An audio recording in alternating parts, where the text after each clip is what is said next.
আসসালামু আলাইকুম বন্ধুরা, আশা করি সবাই ভালো আছেন। আমরাও ভালো আছি আলহামদুলিল্লাহ। বিটি কিচেন আপনাদেরকে স্বাগতম। চলে আসলাম নতুন আরেকটি ভিডিও নিয়ে।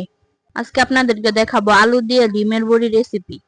তার জন্য প্রথমে আমি আলু আর ডিম সিদ্ধ করে নেব। আলুগুলো আমার সিদ্ধ হয়ে গেছে, আমি এখন নামিয়ে সুলিয়ে নিব। ডিমগুলো সুলিয়ে এবার আমি পাটায় বেটে নিব।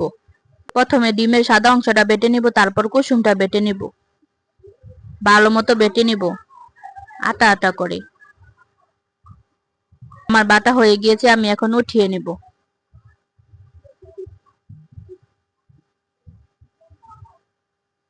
এবার দিয়ে দিব সামান্য একটু লবণ আর একটু হলুদের গুঁড়ো। এখন ডিমটাকে আমি ভালো মতো মিক্স করে একটা ড্রো করে নিব। এবার হাতের সাহায্যে গোল গোল করে একটা টেপ দিয়ে নিব। এভাবে সবগুলো আমি বানিয়ে নিব। এবার এগুলো ভাজার জন্য দিয়ে দিব কড়াইয়ে পরিমাণ মতো তেল। তেলটা গরম হয়ে গিয়েছে, এ পর্যায়ে দিয়ে দিব ডিমের বড়িগুলো। সবগুলি বড়ি দিয়ে আমি ভালো মতো ভেজে নেব।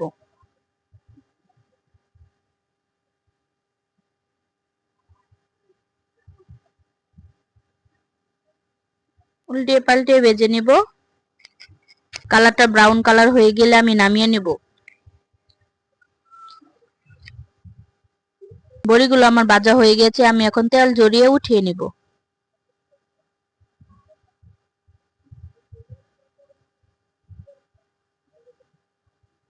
এবার সিদ্ধ করা আলুটাকে আমি ম্যাশ করে নিব।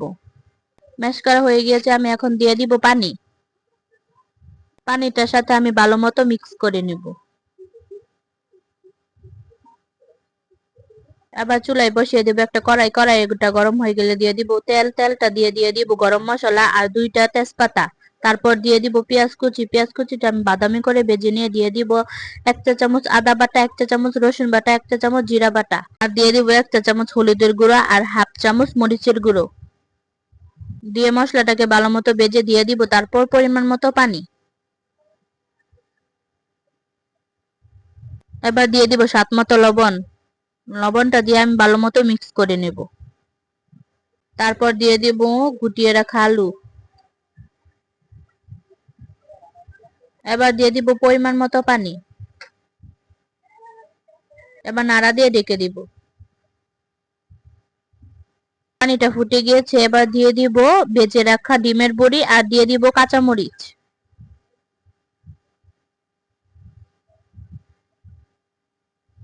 দিয়ে আবারও ঢেকে দিব। আমার রান্নাটা হয়ে গিয়েছে, আমি এখন নামিয়ে নিব। দেখতেই পাচ্ছেন কতটা সুন্দর ও লোভনীয় হয়েছে। আমার রান্নাটা যদি ভালো লাগে তাহলে আমার চ্যানেলটা সাবস্ক্রাইব করে পাশে থাকবেন। যারা ফেসবুক থেকে দেখছেন তারা লাইক দিয়ে ফলো করে যাবেন।